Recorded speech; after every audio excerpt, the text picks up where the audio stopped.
નમસ્કાર, કેપીટીવી ગુજરાતી ન્યૂઝ ચેનલમાં આપનું હાર્દિક સ્વાગત છે। આજના મુખ્ય સમાચાર।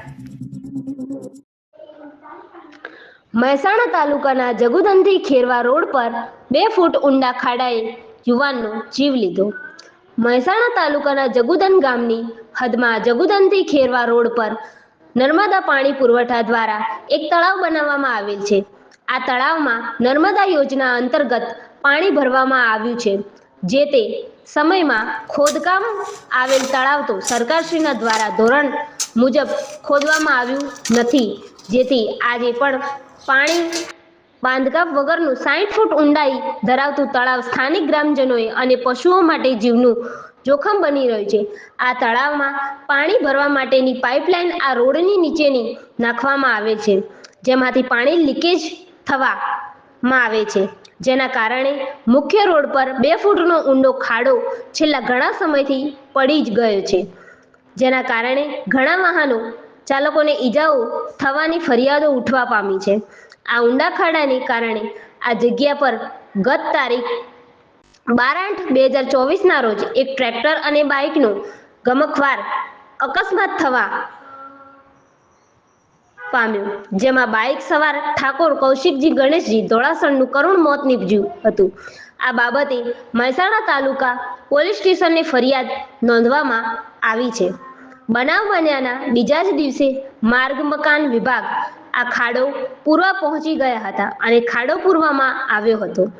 સરકારી તંત્ર ત્યારે જ જાગે છે જ્યારે દેશના નાગરિકોને જીવ ગુમાવવામાં આવે છે।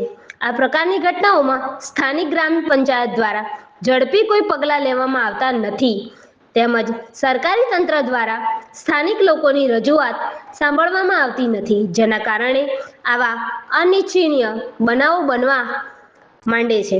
માર્ગ મકાન વિભાગના જવાબદાર કોન્ટ્રાક્ટરને પૂછતા જવાબ મળે કે પાણી પુરવઠા દ્વારા નાખવામાં આવેલ પાણીની પાઇપને કારણે આ ઊંડો ખાડો પડી જવા પામ્યો છે।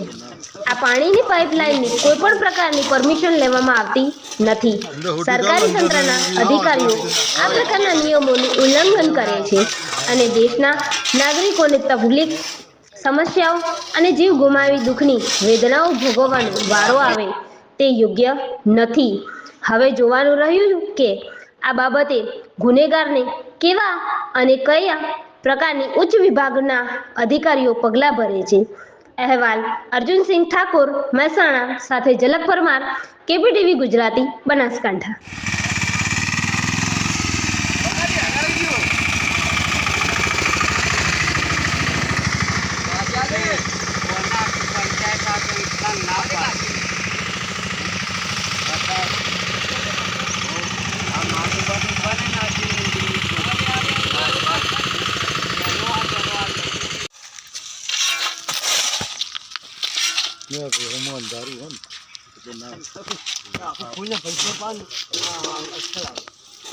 अंदर होटी काल अंदर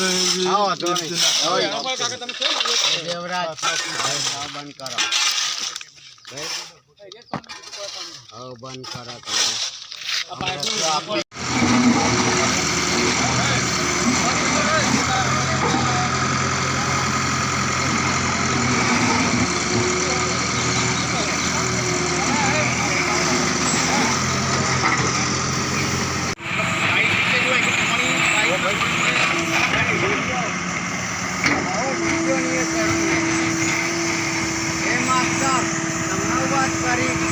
લોકોની